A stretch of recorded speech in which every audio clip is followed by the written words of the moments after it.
Okay, so we're gonna just we're back. So Matt, we were not here last week because you hurt your back. Yes, yeah, I heard it sleeping. It was, You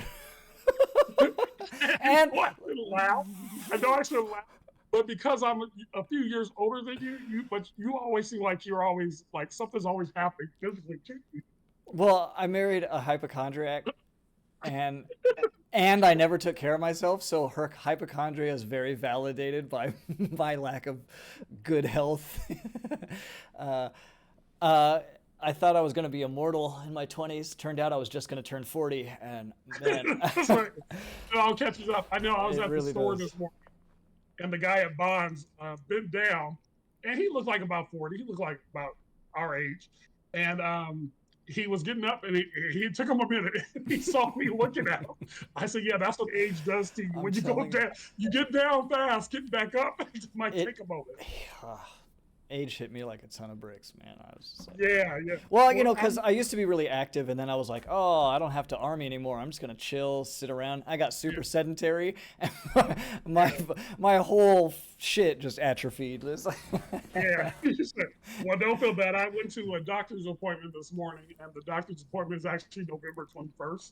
So oh, it's not even the 21st of October. It's the 17th of October. oh, dang. And yeah, yeah. So that was fun. But They laughed at me. even if I hadn't hurt my back, the power went out. Right. It would have been halfway through the stream, so it doesn't matter anyway. Oh, I think I lost you. Whoop. Internet's playing catch up. I don't know what happened There there. we go. We got you back. All right. We'll play some Yeah, elevator music. it was weird. It was Discord. It was like Discord started fritzing out. Yeah, that'll happen. It's okay. Yeah. No, no, it is okay. But All right. anyway, So what's been happening? oh well, that happened. I went to the wrong doctor's appointment. That's All a right. month and 3 days out. So, but also, I was telling you the other day about the student in class who Yes. made the.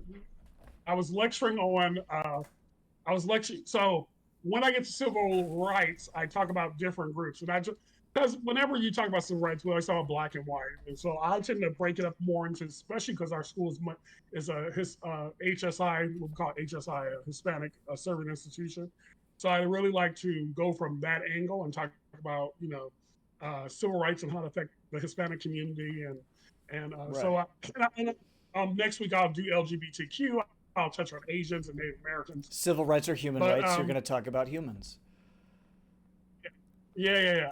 But I break it down so because people tend to identify when people look like them. So that's the Right. reality of It what we do. personalizes it. And You can, so yeah. and so and so the student said. So when I said let's talk about stereotypes, and I said I'm going to write stereotypes on the board. Give me some. And then initially they were talking about construction workers, and They one of them were said maid, they were being and tame at first, I imagine, right? yeah, yeah, yeah. So then I said, okay, but let's go deeper. Let's talk about stereotypes in Latinos. Yeah. And they started talking about cartel. They just started naming off all the bad stuff, Right. drugs, and everything. When you think of Latinos, especially Latino men, they hit on it. Latino women, they talked about being feisty, sexually active, all this stuff. So this boy in the corner, now I thought he was Latino. He said, I'm part Asian. Actually, I'm part Korean. So he said, but I just want to say, and I've had problems with him in the past, I've even questioned. I even told him, dude, you're a racist. Like he makes statements that are racist statements. So he said, That's what a there racist was, is. yeah, well, this is the thing. He doesn't think he is, and Most that's what's racists like, don't. That's why. yeah, well, then he says to the class, but there's some truth in some stereotypes. And I said, what? He said, well, there is some truth in stereotypes. And I said, so you being part Korean, does that mean you have a small penis? And the whole class started laughing. So he looks, of course, he gets red. He gets red. He's really a brownish color.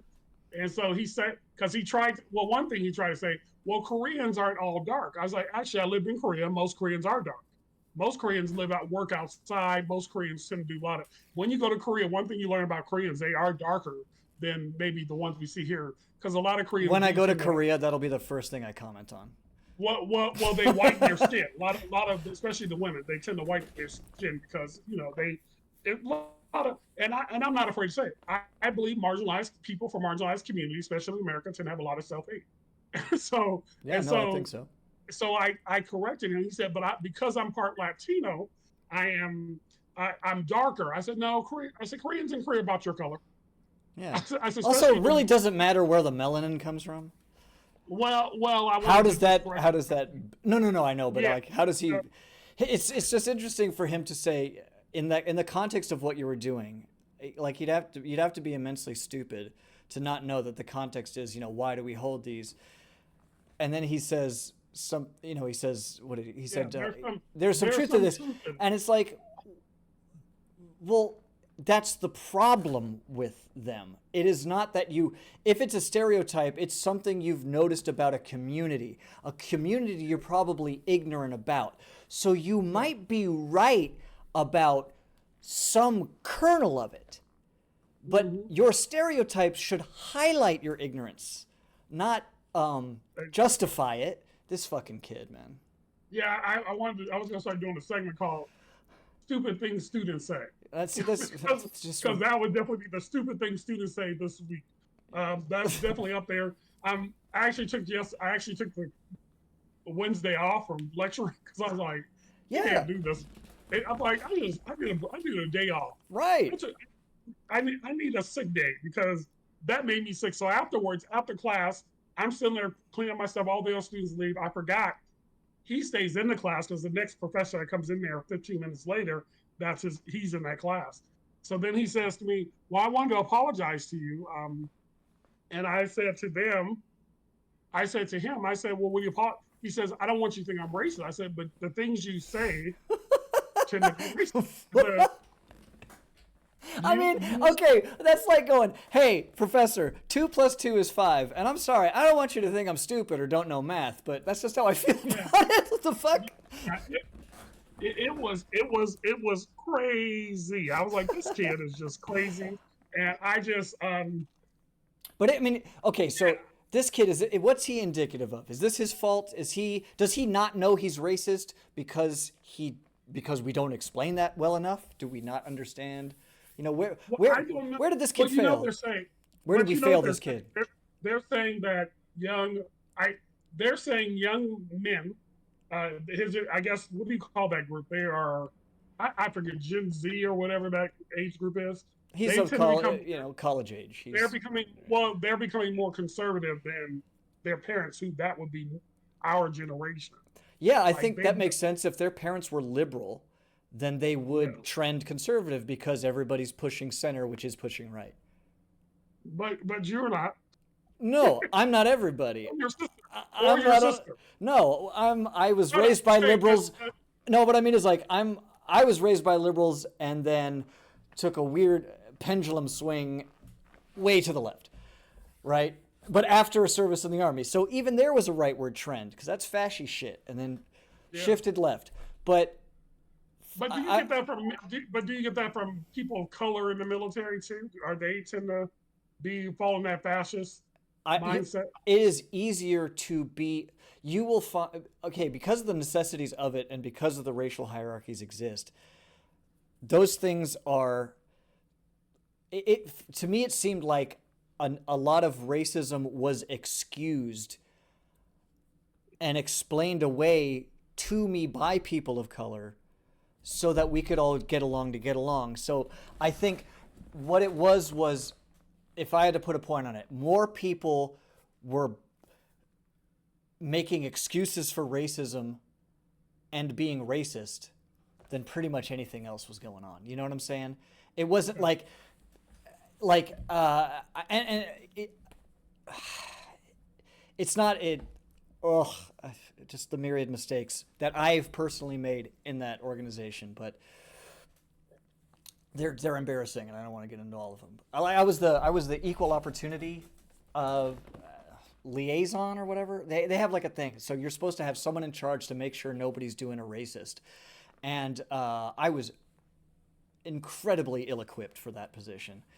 Uh, what was the job? What did that job entail? What does that mean? I mean, It was don't just understand. it's just a position you hold within each company has just like, hey, you're in charge of this, and if the battalion's gets a hard on, you might have to give a talk about it, and that's about it. They report, people can report to you, and then you report up higher that such and such has happened, and there's paperwork, and look, I obviously didn't take it very seriously, but the point was Yeah. nobody took it very seriously. Um, Oh, okay. uh, well, that's not right. I didn't take it very seriously. I didn't witness it taken very seriously. I am actually aware that there were people that did take it seriously.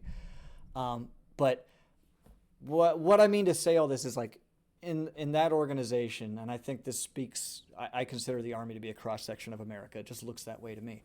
So if you can find problems in it, you'll find them elsewhere, right? Yeah. So sometimes for good, sometimes for bad. Like after they repealed Don't Ask, Don't Tell, America got more comfortable with marriage equality. Okay. So like there are things that happen. I mean, and it Oh shakes up no, other they parts. say that.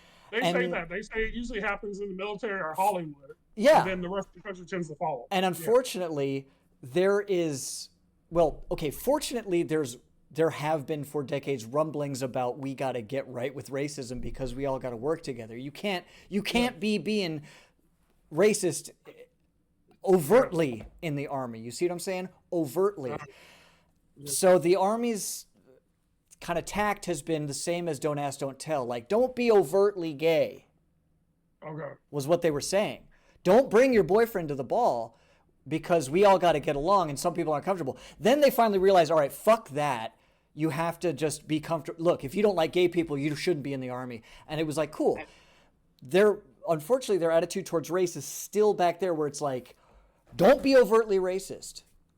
We will punish you if you're overtly racist, but that only scratches the surface because you know that the overt racism is not that is just the oil that's bubbled to the surface. We're talking about the real crude shit, and they're Um, not addressing that. That was a no, no. fucking good turn of phrase just there on my part, by the way. Crude. Well, See what I'm I did? just trying to understand your position. Like, what would that job entail? Like, it. You're supposed to if someone complains about being discriminated in some way, you got to report that up the chain. Now, when there's and I never had anything where it's like, hey, I've been told by this superior that I can't get this position because I'm this or that. I never saw anything Yeah. like that. But again, that's what it was there for, was to prevent overt racism. And Okay. overt racism is very difficult for someone to report, especially about their superior. Yeah. Overt misconduct is difficult anyway. And when Yeah. you have a system in place to where it's like, I don't know, it felt like my job was almost to be like, okay, let's handle this in house. Oh, okay.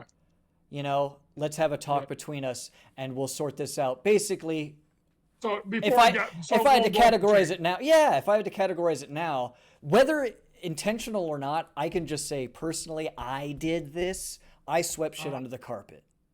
of course you are. That's what I did. Yeah, And no, I'm not gonna sit there and say it was the army that made me do it or whatever the fuck. That was that was but the unspoken, they probably nobody probably came out and said to you.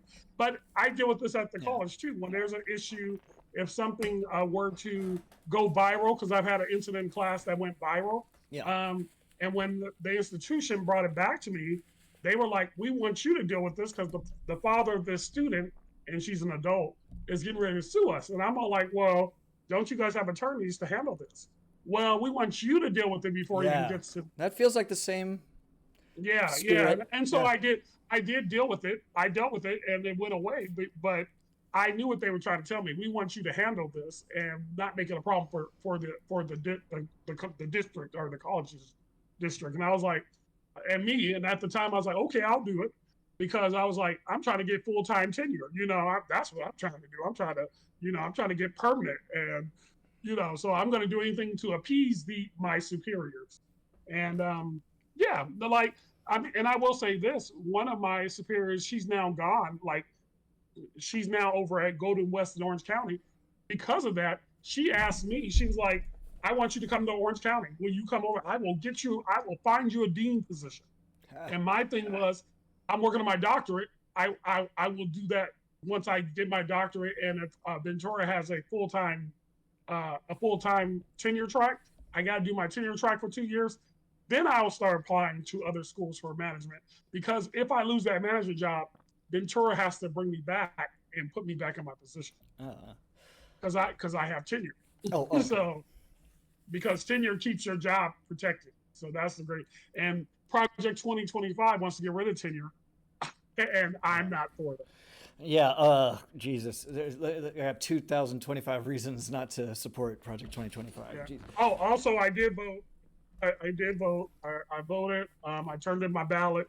The great thing about California, the Secretary of State will send you a text message and say, "Hey, we got your ballot," and it's also been counted. So that's how Big Brother tracks you. Let Big Brother track you. As long as it keeps Donald Trump out of office, I'm good with it. He's crazy. I can't deal with it, bro. I know. Well, are you nervous? Because I'm reading the media. The media is trying to make this out to be more than what it is, and I'm just like, I'm ignoring the media right now. I'm not nervous because of the media. I'm nervous because I've already had this flu. And I don't want it again, So it's going around again, and so I'm worried about it. I'm not nervous. It's funny you say that because on social media, especially like Facebook, older white people, I'm hearing from older white people, oh, we gotta this can't happen again. They're stressing out. I'm like, why don't y'all chill out? Like, read. Well, you don't understand. I'm like, yeah, no, you understand. I'm black. I don't know who's not telling you to understand. And instead of complaining, do something. I'm all like going back to Michelle Obama. It's a white people thing, man. When white people, and I'm guilty as anybody, when white people find out about something, they got to tell you about it like it's new. Yeah, well, I had to tell them, do something. Instead of complaining, Did you know that the Apu character on The Simpsons was racist that whole time? What? I never really watched it.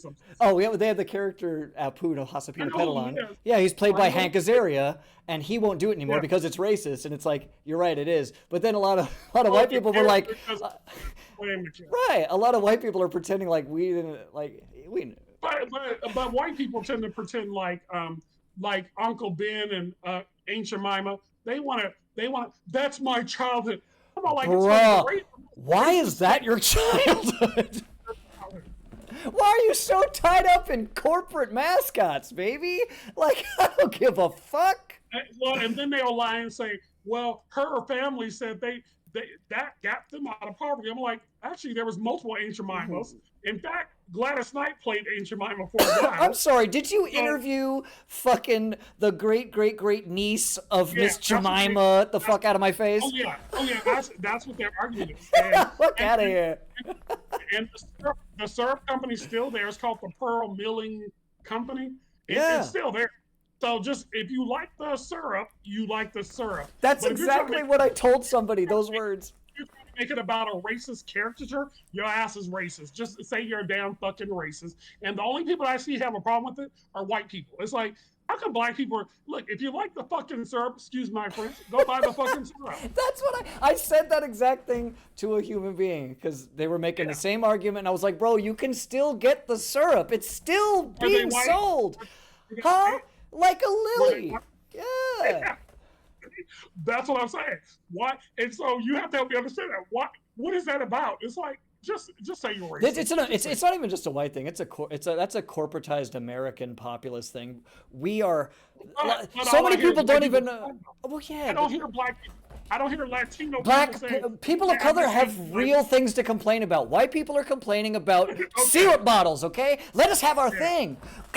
Okay, yeah, nasty old syrup. That's not good. But also, speaking of syrup, like Santa Claus was invented by fucking Mr. Coca-Cola, like to sell you fucking sugar water. Well, okay, on the he could be whatever color you want. No. I don't have a problem with Santa Claus being fucking white. He's white. I don't care. That's how he keeps from getting shot when he breaks into people's houses. Exactly. That white guy come to my house while I sleep. I told my son, I was like, dude. Don't worry. He's bringing you presents. I don't care. I'm asleep. I don't know. Yeah. Dad, there's a white man in the living room. Give him some milk and cookies. He'll leave you a bike. Yeah. You know that's not true. Fuck out of here. Just for some milk and cookies. Dad, there's a group of Santa Clauses on the front yard burning a cross. Should I give them cookies? You have to admit, it's okay if Santa Claus. I don't care. Yeah, it doesn't have to be nothing. Everything doesn't have to have multiple. You don't have to have one. You don't. Kids don't care. No, I don't have to have anything. So make whatever. Yeah, no, man. Anyway, that was a long hot take, boy. Fuck. So I know we weren't here last week, but I wanted to touch on the CBS, the exchange between America still happened, even though we weren't talking about it. CBS Mornings, and the thing is, I like CBS Mornings. CBS Mornings, out of all those morning shows like Today and Good Morning America and the Fox version and Morning Joe and all that, I will say they tend to do more hard-hitting news than the other. They don't do cooking segments because I don't. That's what I don't want to watch on in the morning. I don't want. So I will give them. I'm asleep. Yeah, Tony DeCopel and Ta-Nehisi Coates, and I bought his book. Hey. Yeah, I did. I bought his book and I also downloaded it on. So a leading intellectual and some guy were on TV. No, I like Tony DeCopel. I really do, and I've never heard of him before it. So. Well, yeah. Well, that's why I like him. And he comes from, his background is very interesting because his father was a drug addict, a drug dealer, and was in and out of prison as a child. And so from where he came from to where he's at, you got to give him props. What was that drug? You got to give him props because what he's drug kind was of he? Huh? He was a pot dealer. It's cool. Yeah, I mean that's cool. It was that time it was illegal, and the father did. And to have your father in out of prison, it can affect your life. So I'm not taking anything away from that. Yeah, I hear that. But he was on there about the book, The Message. He said to Ta-Nehisi Coates, he said, if I close my eyes, and this is his quote, I would think that a young Palestinian who was part of Hamas wrote this book. Mm-hmm. Yeah. Because he felt like the book was pro-Hamas, which I wish they stopped conflating Palestinians with Hamas. That would be nice. That's like saying every black person is a Crip or every white person is KKK. If you conflate, it's like saying any racist statement you want to say because that's all it is. Yeah. So they got into a great little discourse. Ta-Nehisi Coates puts back and said the reason why I can identify with the Palestinians is because I'm black in America. Yeah. And as a son of Jim Crow, and I remember him saying that was real deep. He says, as a son of Jim Crow, I can understand the plight of the Palestinians. Right. Yeah. Go ahead. No, and Tony DeCopel pushes back and says to him that he just felt like it was one-sided story. But Ta-Nehisi Coates said, every day in America we hear the pro-Israeli side. Perfect. And one thing he did push out was he said they don't have they have a news agency in Los Angeles. They have one in Tel Aviv and Jerusalem. They don't have one in the West Bank and in Gaza. It's a couple kids with TikTok, and they're trying to take that away too. Where you get the Palestinian side of the conflict. Right. You don't have news agencies in those places, and I never thought about that. I said that's pretty deep. No, I thought it was I consider it a bellwether moment for America. I think. Let me let this dog out. God damn it. Go ahead, please. Because, and I'll give Ta-Nehisi Coates he gets it. This is, and I mean, he gets it he gets the trophy for waking America up. He finally got on these shows and did the pushback that we've been waiting to see. That we were talking, remember we talked about a few shows ago, we were like, how come everybody, before they say that, Netanyahu bites the head off a fucking live child, and we have to, before we say that was so awful, we have to go, Hamas is bad and October 7th was terrible. Can we address this child head biting? But so and you said that a few weeks ago. That's what I'm saying is. You said, why do I have to always say Hamas every is time bad? Hamas is bad before I say Netanyahu's bad? And finally, I'm just gonna say Coates because I feel like I'm butchering the name. Ta-Nehisi. Ta-Nehisi, because I read it as Ta-Nehisi, and I know it's Ta-Nehisi, and there's enough mispronouncing names going on in the world without me adding to it. Don't start with me. And so, but yeah, so Ta-Nehisi has he's put a point on it where we don't have to do that anymore. I think he's told a lot of liberals, I'm hoping they're listening, that they don't have to do that anymore. And Dokapil is coming from a place of Tony the Copel. Whatever. I'll mispronounce the fuck out of it. Tony, don't take the pill. Should fucking, I don't, fuck him. Just needs to, he's just one of many voices that needs to shut the fuck up. And I mean that seriously, like your Deborah Messings and all these fucking celebrities who came out real quick and reactionary to October 7th and relied on the ignorance of the American people to go unmolested in their shitty messaging. And finally, there is a voice that cannot be you cannot be a liberal and disrespect Ta-Nehisi Coates. You have no reason to do it. Why are you a liberal and doing that? It's weird. He's a leading voice, and I'm using liberal liberally, but he's a leading voice for people who would consider themselves liberal. And so when he comes out there and goes, you don't have to couch your arguments in this fucking nonsense anymore, and apartheid is apartheid, and Jim Crow is Jim Crow, and these things are very simple, and I know you see them, they have to either acknowledge it or switch sides, because that's how fucking binary it is right now. Yeah, no, you're right. And it's funny because I've been going, I haven't started reading the book yet because I was just finishing another book, and but I was going through some of it, and he was talking about going through checkpoints and how there's a variety of checkpoints. Some of them were just soldiers lingering around, other massive gates with middle turnstiles. As we approach one, I watched 2 Palestinian school children being shot by a soldier and directed back down the street from which they came. And then it was our turn. One by one, we approached. They checked our passports, allowed us to proceed. These soldiers roam as they feel, stopping, interrogating according to their whim. Later that day, I walked out to buy some goods from a shopkeeper. But before I could get there, a soldier walked out from a checkpoint and blocked my path, asked me to state my religion. He looked at me skeptically when I told him I did not have one and asked for my parents' religion. When I told him they were not religious either, he rolled his eyes and asked my grandparents. And when I told him they were Christian, he allowed me to pass. If this had happened in America, I would have told you that soldier who stopped me was black, and I guess he was here too. In fact, there were black soldiers everywhere lording their power over Palestinians, many of whom would in America have been seen as white. Again, I felt the mental lens of carving against the light and was reminded something I have long known, something I've written and spoken about, but was still stunned to see here in such detail, that race is a species of power and nothing else. And I knew here in this moment how I would have fallen in the hierarchy of power if I had told that black soldier that I was a Muslim. Mm-hmm. On that street so far from home, I suddenly felt I had traveled through time as much as through space. I mean, that is powerful. It's incredibly powerful. It's unignorable. But what I don't want him to do, and that's my only problem. So I would push back on him a little bit, because black people in Israel, black Jewish people in Israel are also discriminated against, especially from Netanyahu hates black people. He doesn't even consider them Jews.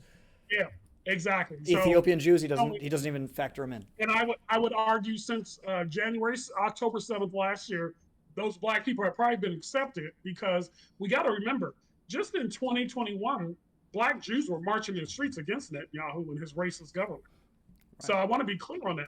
And so, but I think when things like this does happen, we do, especially marginalized communities. After 9/11, there was even in my family, I had cousins who ended up going to joining the military because they wanted to serve their nation. But at the same time, you have the Michael Browns, you have the Tamir Rices, you have the George Floyds, because they're in their hope. And my father said this when he went to Vietnam. I joined the military in Vietnam, A, to get out of my situation, B, I thought if I went and fought over there, they would see we were human. I said, well, You'll don't you? earn the They respect, didn't, right? I said they didn't see that when Crispus Attucks was murdered in the American Revolutionary War. I said the first American to die was a black man. They didn't see you as human. And it They didn't didn't see us as happen human. any of the World previous War wars One, either. World Yeah, War right. Two, the Civil War, the Korean War.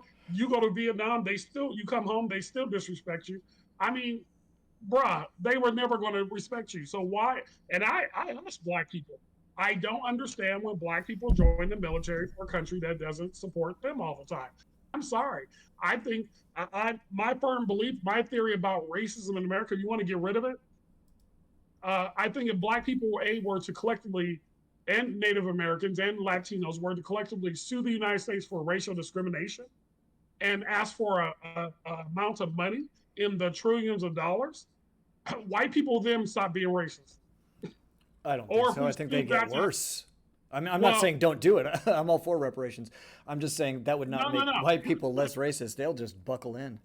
no, no, no. I think they would sit there and say, well, what do we have to do? Because, or if you say people of color, marginalized communities start suing to not pay taxes, only make white people, y'all get the benefits. You guys are benefiting from this country. Why don't you pay for it? Hmm. And I'm sorry, I really do believe you would see a change in attitude. That's my theory, though. I always, because I'm sorry, you hit people in the wallet, people start. Oh no, we're all the same. We're all equal. Now we're equal. Now that's what you want to say. I've never seen a Go white ahead. person get hit in the wallet and take it lying down, man. You hit someone in the, you hit a whitey in the wallet, you better get ready for a fucking fight. Oh yeah, and that's okay. We ready because we got 400 years of anger. I tell everyone, I say that all the time. We are the sleeping giant in America. Ugh, this sounds like fucking re-Civil War So, rhetoric. I don't like it. no, I'm just sitting there saying it because I find a lot of times, Don't get me wrong. I'm especially all for hitting whitey in the well, wallet. hold on. White nationalists can always use that. Well, we'll do this. We got 400 years of anger, and I wish one of y'all would look. When I That get is a day I threatened, do wait for when because I'm threatened online, they've been and playing the fuck around game too often, and I would like to see some finding out on that side. That would be really well, nice. well, no, and I let me say this: when I'm threatened online by people, because you know the racists come out in droves online, and I usually tell them, "You threaten me, I'll threaten you back. You have more to lose than I do. I will find you, not just you. I will find your family and friends and everybody else, so we can all play the threat and crazy." Look, Donald Trump has given those people the ability to think that it's okay to act like That's that, and correct. I'm just saying, we can all act crazy. We can all be foolish. We can all do these. We can all make threats, and I can be just as crazy as you. You crazy recognizes crazy, I and used to I think. hate it. Oh, sorry. Huh? I no, I completely agree. I used to think like I used to think like, oh, not that anything he did was good. I just mean like I used to think, oh, at least these fucking racists are, hood off and you know who they are. And I realize it's not that great still because Yeah, it's kind of like having no, it's not. cockroaches and then going like, okay, but and then they just start screaming and it's like, all right, well, no, okay. I know we had like Yeah, some roaches, but now they're all just yelling and really loud. This is not better. yeah, no, and you're right. And so, I mean, and I say all that because it seems like those people, and you have that in Israel. Except they're in power. You have Netanyahu. You have those people. It's They're a running the racist country. theocratic government. There's Yeah, no way around it. and It's that's what why it it's is. important that Donald Trump does not become president Yeah. because we need to become like this. How different do you think? I mean, okay, look, we know that a Trump administration is a failure on all parts. It's why we're on Yeah. this side of the fence. There's no reason to talk about it. What do you think a, a Kamala administration looks like in regards to Israel? I know she'll be not as Zionist as Joe Biden, but I don't know what that looks Yeah, I don't. like. Yeah, I don't. You know what? I don't. I believe that because her stance has always been Netanyahu needs to come to the table, and she was the one that was saying it more. Yeah, Joe Biden really happy to hear wasn't it. saying it. Joe Joe Biden has Biden no was kind of interest in saying it. Yeah, yeah. And so he's a Zionist. what I was getting from other people was she was the one that was like the only one in the room saying no, they need to come to the table. And again, like Ta-Nehisi Coates said, when you're a child of Jim Crow, you do tend to have a different experience than those who you do tend to see it from the lens of the power. My whole issue again, because and this is where I met a young lady at school one day, and I did a whole thing on voting and stuff. She said, "Well, I'm voting for Jill Stein. The reason why I'm voting for Jill Stein Oh, because God.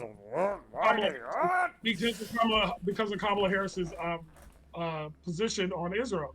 And I said to her, I say, as a Latina woman, I think you need to be more concerned about your issues here, because if Donald Trump becomes president again, and let me tell you, and I have to say this, and my white colleague was there because it was his class, and because she asked my opinion on it, I said, they'll have you on a cage. He's trying to, there's only 11 million undocumented people in the United States. He's talking about deporting 20 million. But also, if you're not going to vote for Kamala Harris because of her position on Israel, are you, ma'am, aware of Jill Stein's position on Israel? Because it's not better. It's well, she asked me why I wouldn't support Jill Stein. I said she's a Russian. She's a Russian stooge. She's an asset. Well, actually, I will say, okay, Jill Stein is willing to say that Netanyahu is genocidal, but this is the person that's not willing to say that. But she will not call Putin a dictator. Right. And I can't trust somebody like that. I don't trust your ability to reason who like you might have accidentally figured out that Netanyahu is a bad person because you have not a good track record of picking it out. Yeah, well exactly. And I agree, Netanyahu is, but Putin's no better. Right. It's like Netanyahu does not engage with white nationalists here in America. Putin does. Yeah, I don't need pro-Russian sympathizers at my pro-Palestinian march. It's just like whatever the fuck. No. Anyway, Tony DeCoppel got a lot of pushback. The owner, Sherry Sumner. Sherry, I forget her. Who owned CBS? She's the CEO. Sumner.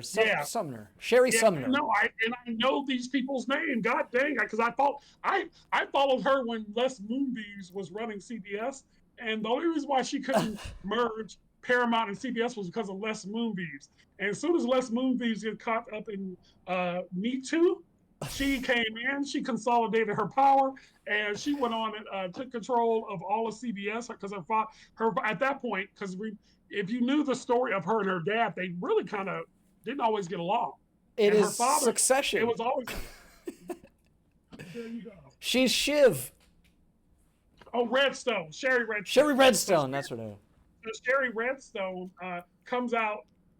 Not because she doesn't run, she owns the company, but she doesn't run it. Right. So the CEO and them come out and said the way that Tony DeCoppel handled it was against journalistic standards, because Gayle King and the other guy who's on the CBS this morning, the two black people just sat there while Tony and Ta-Nehisi Coates kind of said, I felt bad for Gayle King because she sat there and let this man pretty much take over the whole interview. But it was personal to his life. Yeah. When you don't have a dog in the race, so to speak, right? You do need to stand back, and because even when I talk about race issues, a lot of times you'll kind of be like, okay, there's a certain lived experience I don't fucking have, and it would be stupid for me to comment on. But I will say this though, my man, you can have an opinion, right? I can have an opinion, but yeah, you should have an opinion. I have an opinion, but they're like assholes. Everybody has them. They all stink, and we don't need to fucking bring them out all the time. Yes, it exists. Well, because we're going to talk about it a little bit. We're going to talk about the outrage of Obama's speech about black men not supporting Harris. And because I have a whole lot to say about that. But anyway, Nate Burleson and Gayle King, and Nate's from the NFL. He's a former NFL player. And so they sat back quiet and let Tony kind of take the lead on that. But also we got to understand Tony, because they kind of said they were friends. Yeah. Tony DeCoppel and Ta-Nehisi Coates, he said, if I didn't know you, because apparently they've had dinner together, they talked. If I didn't know you so well, I wouldn't say the thing I'm about to say, which is so fucking shitty. Well, but that was also his feelings. And I wasn't upset for him saying that. I thought he should. I think he should say that he expected it to be in a fucking terrorist backpack. I don't think he honestly thinks that.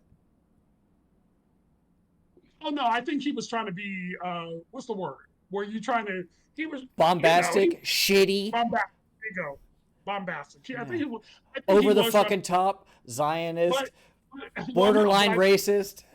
but that's why. But I think that's why, though. I think that's because he was trying to make a point to his friend. Like I again, got the and point. I got the fucking but, point. but it was like when I told my best friend, and right now we're not talking. You at work at best you're an apologist for racists. At worst you're a racist yourself. Mm-hmm. And you know, maybe you could say, well, you're being bombastic. Why would you go to that extreme? You have to ask: do you really believe that you like? Like if it was me and not Ta-Nehisi Coates, because it was, but like Ta-Nehisi, he said if like to that response would be just like, what? Oh shit! I just lost the plot. See, I just fucking dropped it all in my head. But let me say this. So let me pick it up for you. If it was so like my my best friend, or kind of not talking right now, best friend. If he was you, and you guys have a lot of things in common, you guys really do. And if you talk like that, I honestly, because I had to think about it, I said, well, Matt tends to be pretty progressive, and but if you talk like that, I would have said it to you. I would have said it to you. And I think I kind of have said it to you when you talked about old friendships and when people would say things. Yeah. I've been like, dude, but you know, they're being racist. You're kind of not saying nothing. Yeah. Make you an apologist for them. Now, but that's how would that make you feel? But it's Doka. But see, in that situation, it's Dokapil saying it. It'd be like if Dokapil's not in a room of other people saying it, he's the one saying it in the room. Yeah. You see what I'm saying? Yeah. No, I see that. But again, I can understand why he's feeling that way, right? Because if I take out, he feels like it's a terrorist book. I take it out and replace it with black people. Hold on. Read the passage and make it like, because if Dokapil's referring to that passage. No, just in general. I think it was just the whole, because he said he read the whole book. He said the whole, like, think about how ridiculous that is. He said the whole, because there's only one chapter dedicated to Gaza. So the whole book he would expect to find in a terrorist backpack. This fucking guy is invoking the Boston bombing. Hold on, that's not what he said. He was talking about the part about Israel. He said, okay, so it's still so inflammatory, man. Well, I don't want to tear him down on that. I do. I want to be fair. I want to be fair to Tony DeCope. And I will say, I have no loyalty to the man.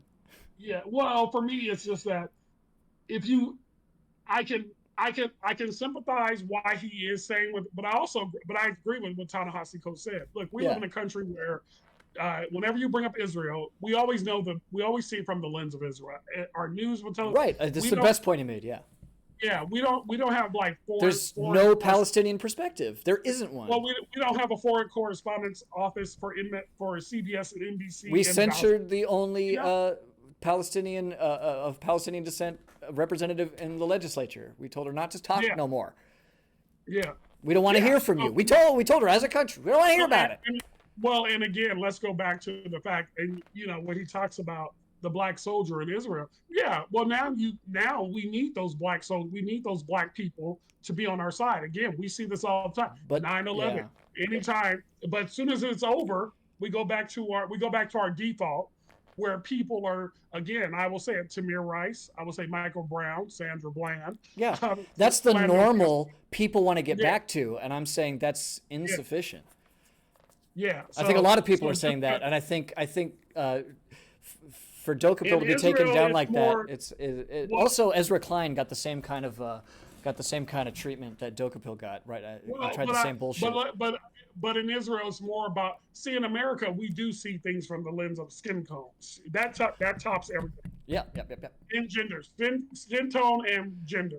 Yeah. So whereas in Israel, it's more about religion, and then everything else falls. And then everything falls under that. Yeah, it's a theocracy. That's black and Jewish. You would probably have more rights than if you're black and Muslim. True. Yeah. You are still a second-class citizen, even though if you're white and Jewish, you're going to trump it all. Right. Yeah. That is like, it's an apartheid system. There are rules for different people. Yeah, because it's much more nuanced. I think a lot of times we do. I say it's much more a singular bit categorized, or it's more codified. But I think we see it from a singular lens. Certainly. we don't see the nuances of it because privilege in America is much more nuanced than it is. You're saying like why wouldn't somebody criticize a black man in Israel for not standing up for a Palestinian or something? Is that what you mean? Is that because I would like I'm trying to see is like the point you're making that I think I'm misunderstanding your point. Are you saying that like because I think it would be because of those nuances it would be kind of stupid to criticize the black Israeli soldier for holding up Israeli law because he wants to fit in. Again, yeah, right. I think that's what yeah.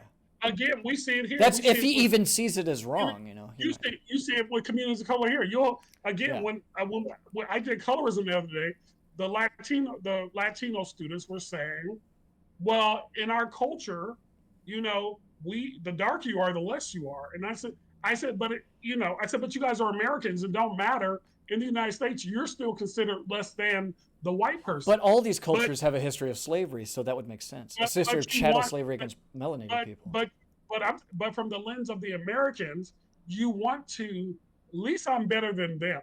And we saw this even with police, creation of police in the South, right? Get poor white people to police the black population because then at least they're better than right. As long as you have another, you are on top. Yeah. If you're not on bottom, if you're not on the bottom, then you're somewhat on top, kind of idea.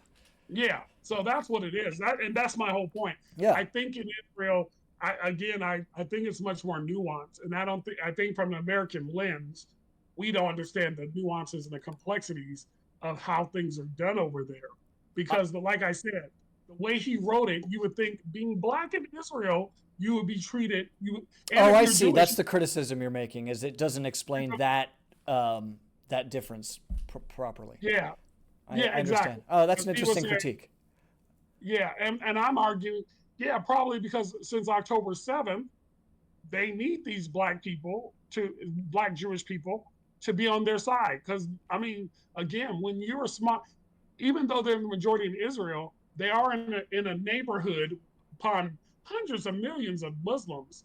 And, so we need all the numbers we can get. You know what I'm kind of saying? Because you got Lebanon, you got Jordan, you got Egypt, you got all these countries, hundreds of millions of Muslims you're surrounded by. That's usually the argument anyway. It's a bad argument. Yeah, it's a terrible argument. We're a small nation, and we're surrounded by all these Muslim nations. Every nation is surrounded by nations, and every nation is surrounded by other. Like it's just a bunch of horse shit. It's like the same fucking nonsense was said in Northern Ireland. But for them, those people over there want to see them pushed into the sea.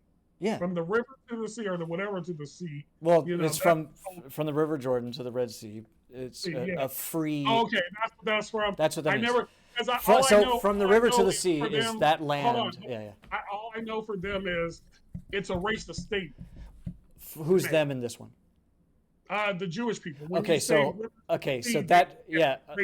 me give a little history on that statement. So.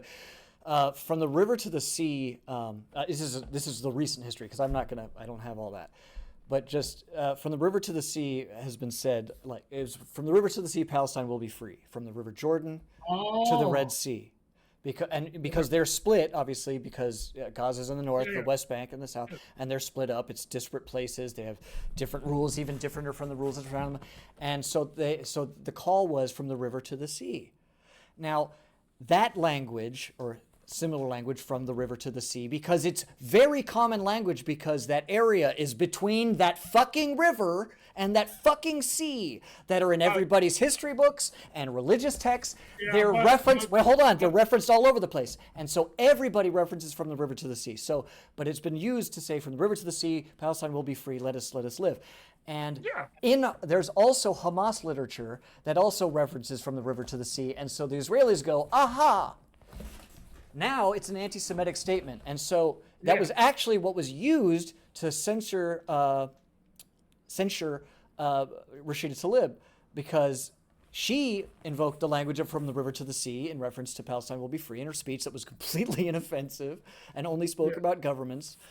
And then I believe it was 2 weeks after that speech, the Anti-Defamation League put from the river to the sea in their list of anti-Semitic tropes and whatevers, and that was used as evidence against her to censure her. So it is now codified as a anti-Semitic statement, even though it's dubious to consider it that. Okay. Yeah. But would you say it if you were in a room full of Jewish people? Fuck yes. That's probably the loudest I'd say it. Really? Yeah, because I would find, well, who else needs to hear it? And also, I would find a lot of allies in a synagogue because there is a huge outpouring of support for the Palestinian community, especially from American Jews. Jewish voice for peace. Huge, huge. And I understand that. But when you make statements that people deem to be anti-Semitic, which I think it's weird because aren't Palestinians a Semitic people too? Yeah, it doesn't make any sense. When I say if I was to say black power, I am not insisting that white people should be killed and executed, but I am saying that a certain amount of people who have been historically bereft of power should have some more. You know? But hold on, that's different. That's a different statement, though. I'll say it in the room of Christians. Because if you say black power to white people, white people are the ones in power. Yeah. So, and I'm not talking about saying it in Israel. I'm talking about here because I've had Jewish people say it. I've had Jewish people tell me, if you say that, that's an anti-Semitic remark. That's incorrect. Like, really? Okay. They can decide. What I'm saying is sorry. What I said the black power thing because if I say black power, a white person will probably come up to me and go, technically that's racist, and they can technically fuck off. Yeah. Okay. They can declare whatever the fuck they want, but it ain't. I'm enjoying this conversation because I'm trying to better understand. No, yeah, absolutely, yeah. Don't let them do that. Don't let them take your words. I appreciate you sharing that with me because I didn't know the history of it. I really didn't, and I was too lazy to really do research into that. Cause like, my research is very surface level and lazy, but I'm not wrong. No. You're more detailed than I was. You gave me more information. Because I could have researched it. I did not. I was like, and I literally said, I'm going to ask Matt about this because I know. Whenever somebody says you shouldn't say this, I'm going to want to know why. Yeah, and also, since I knew it was used as evidence against Rashida Tlaib, I'd been curious. And I was like, oh, this is a bunch of fucking horseshit. But like so much horseshit in this country, it's spread all over the fucking place and fucking knee deep in it. It's everywhere. Yeah. You can't get away from it. That's what Ta-Nehisi was talking about on the show. Is and you brought up rightly is you cannot get away from pro-Israel propaganda. It's fucking in the goddamn water. Yeah. No, and that was one thing I did agree with him on. I was like, I agree with pretty much 95, not 100. I was 95% of everything he said. I agree. You didn't even disagree. You just had a critique of the way he presented something. Well, I just thought the only thing and I was reading the book. I was kind of going through it. I didn't read it. I skimmed through it. I just that's where I would have to say I wish he would have went more in detail about that. Yeah. And not because then it gives the impression that black people in Israel are treated equal to the white Jewish people. It's an interesting distinction to make. Yeah. I know Jewish people like saying like, no, we don't see ourselves. Yeah, you do, because I know for a fact. I remember in 2020 and 2021 where they were Ethiopian Jewish people were marching in the streets because they were saying there was disparities in how they're treated in Israel. Yeah. And I'm not like, they treat the Palestinians bad. Why would you want to live there? I remember that. It was an eye opener because it was like, oh, they don't only hate Palestinians. Yeah. It's like, oh, they apparently these people that are these sociopaths hate all kinds of people. And I do a lot of black people because Jewish people like to say to black people, we were there for you guys in the 1950s and 60s. We marched with you. And I have to remind them, and we also cleared out the concentration camps before that. So don't act like you. And it's also not even transactional. And no, and I understand that. But we fought in the war to free you, and we came back to a country we still didn't have rights in. That's exactly right. You fought for them when they were in danger, and they fought for you when you were in danger, and now they want to fight someone they're putting in danger. But that's what they're not understanding. Don't throw that in my face, because exactly, it's stupid to throw in your face anyway. I know American history. I knew that my grandfather went to Europe and fought in the war where he didn't have, and for a country that he didn't have rights in. He didn't have equal rights in. So and my father fought. I mean, my family has always fought for this nation. That's why my parents told me, we don't want you to join the military. We've sacrificed enough for the United States. Let some of these other families who have never How about no? sacrificed, We don't need to like, no, sacrifice. hold on, bro. You're not even a citizen and you fought for this country. Right. Nobody has to. How about nobody has to make that sacrifice for this country? Yes, How about that? yes. So that's true. It's crazy. We don't need It is to. crazy. We don't need to send people to other countries to stomp heads in the year 2024. It's just a stupid way to do Yeah, business. Let's stop doing yeah, that. We yeah. don't need to, So and I include drones and dropping bombs. I'm talking about warfare is yeah, warfare does not settle problems. It puts them to bed for a while.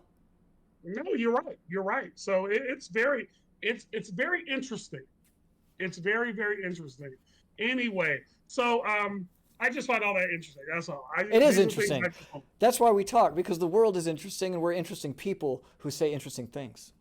Yeah, well, and I just always want to be fair to people and not just make statements about them. And like I said, I've lost some Jewish friends for that statement, saying, "Hey, we have." Be careful with But your distinction don't act between like you've Jewish always done. people and the Israeli Never government. been. They're easily conflated. I'd caution you against it.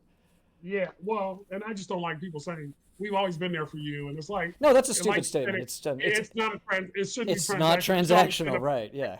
just do the right thing. Just do That's the what right it's about. thing. So anyway, but let's talk about the presidential candidates hit the media trail. Oh yeah, there's an Uh, election coming up, huh? Kamala Harris was like literally on everything the past couple weeks. She was on It's been all Fox over News, the place.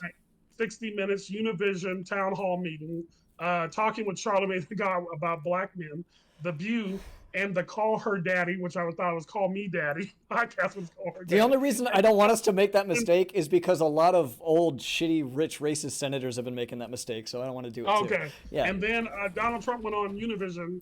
Uh, went on Univision. so That's good. How we didn't so they, open with that is crazy. so they both went on. They both did town halls with Univision.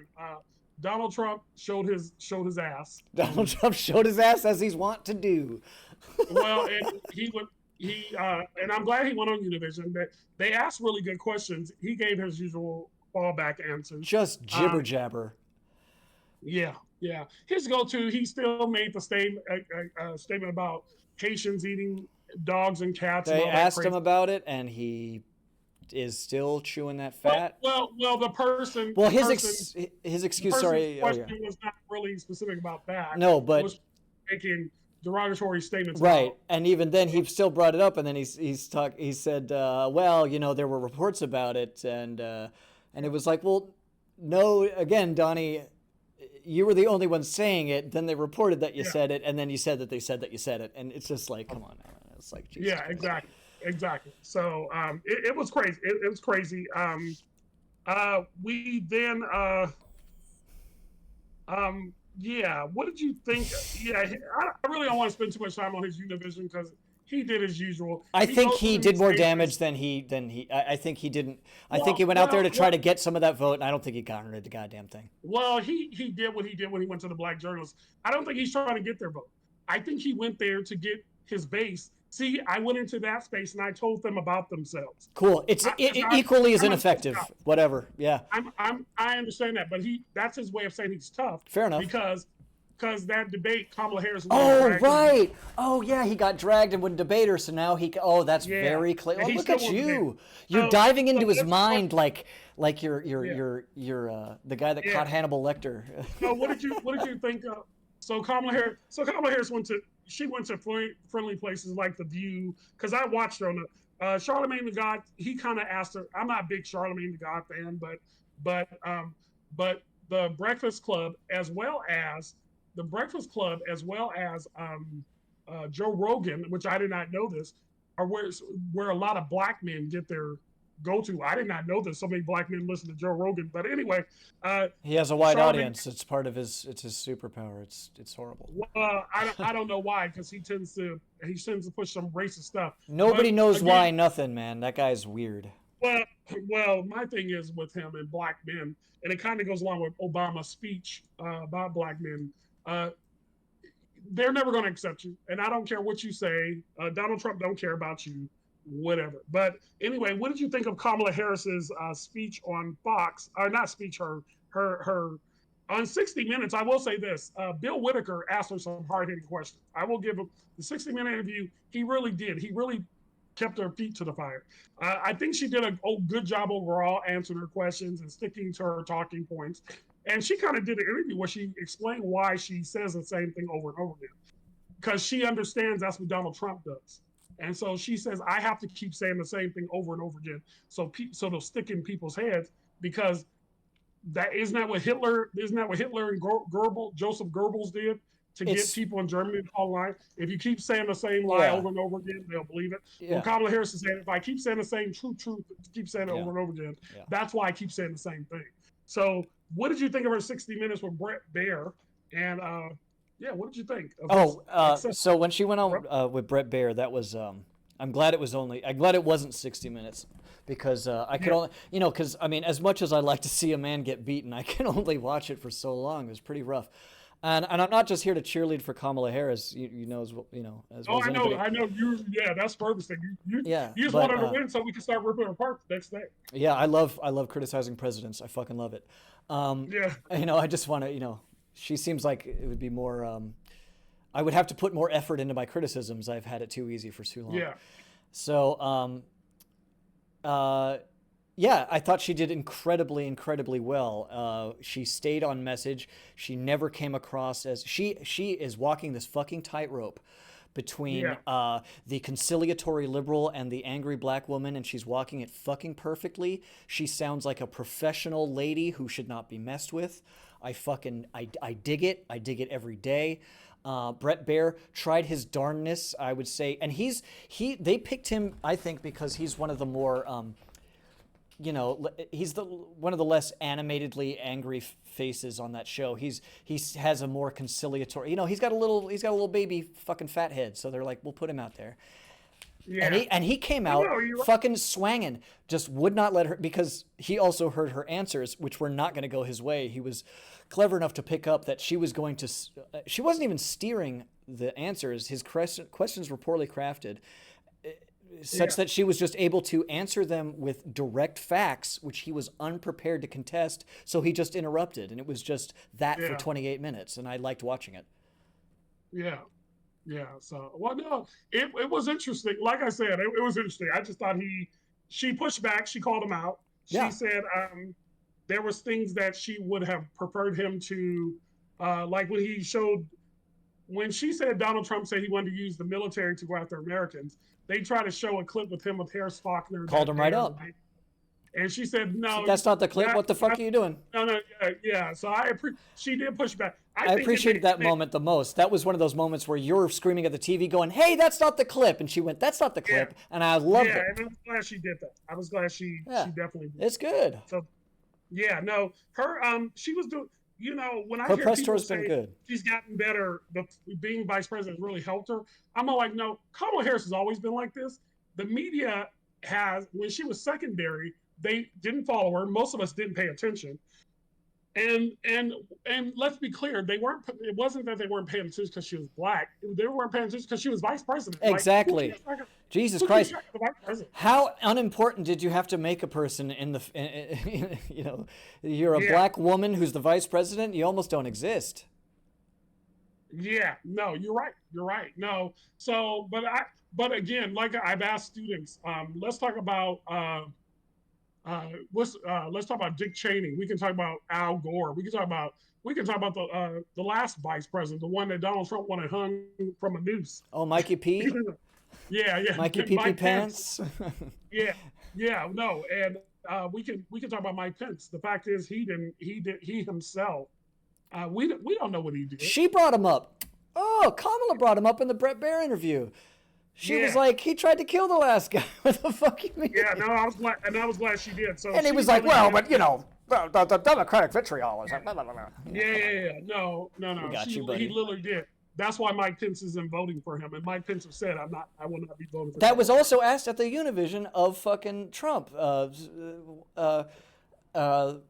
of the questioners was asked why should we vote for you when everybody that you hired hates you? And he was Yeah. like, I'm Donald Trump. Yeah. It's going to be great. Yeah. October Yeah, 7th he will never never- happen. Well, when he said that, just vote for me. You never have to vote again after this election. I don't think you think that means what you think it And means, his but voice, and his voice when he said it, he was so calm, like he was talking, like he was holding a cat. yeah, like he's smothering his grandmother with a pillow. That's what he sounded like. Oh, this democracy's going to be just fine. Yeah, no, it was interesting. It was real good. I think Kamala Harris she's really grown into her position, and again, I don't. My expectation of her is not one that I expect her to be this super. I don't expect a change candidate, but I do expect Yeah, her to. no. I expect her to run as one. Well, I expect her to be a president of the United States, and I'm sorry, Yeah. I don't put much value into, and maybe because I am black, I'm very pragmatic about these people in these positions. I just don't want her. I don't want her tweeting at 3 a.m. I don't want her threatening people. I don't want her calling reporters names. I just want her to look. One thing I will give Joe Biden: we have not had a lot of drama under Joe Biden. Tell me the scandal in the Biden administration that has nothing to do with Hunter Biden, who's not a member of the Biden administration. His dog. That's right, yeah. Well, no, that dog, baby. That dog is violent. Major voice, everybody. Major violence. That's the scandal. That's the scandal. So, anyway, nah, man. I just think because we've gone almost about an hour. I'm with it. It was good. Yeah. No, I just think Donald Trump needs to go somewhere, and he needs to go there fast, and it needs to be away. I'm done. Yeah, I think the Republican Party's done with him too. It's going to be interesting what they Every follow. political scientist I know is stressed out with the election. The election stressed us out. So anyway, but nah, man, that's all I got for this week. I'm good. I was going to talk about Obama, his speech, but I don't want to talk about it because I'm sorry. I'm tired of every time somebody says something about black men not about doing their job, it's always an attack upon black men. Let's be clear. We don't always see black women have black women's back. And so that's my whole take. I'm not going to sit here. I don't feel like Obama, because I saw the speech. I didn't take it the way the media is trying to make it out to be. So I don't want to spend a whole lot of time on it. I just think it was, he spoke his truth.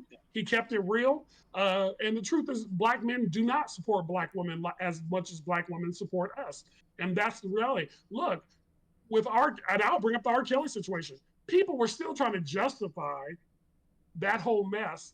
And you had 30 black women who were saying black and brown, because a couple of Latina women there, that he was abusive to them. And let's go one step further. They weren't all black. They were not all black and brown women. There were also some men. He was very abusive. And the fact that we do not stand up for anybody, period, but we don't stand up for the group that always has our back, because they will stand by Bill Cosby. They will. But that's a celebrity culture too. I got to tell you, but they do. But people again, be defending fucking Woody Allen. No, you're right. And I'm like, what the fuck? Yeah. No, you're right. And and we can argue that's women culture in America. They defend men folk because in the patriarchal system, that's what they're taught to do. Yeah, that's right. All right, we've identified that America has a race and patriarchy problem. This has been Over the Fence. We figure that out every week, man. But Nobody ever knew how hard America was. Yeah. So anyway, hopefully we'll be back next week if Matt don't throw out his back again. We'll see what happens if the power's still on. Oh, that's right. We had a power outage. We had a power outage. Oh, we were having drama last week. It was a rough week for the. Yeah. Here on the coast of California. Anyway, man, have a good week. I will talk to you. Take care. You certainly will. Take care as well.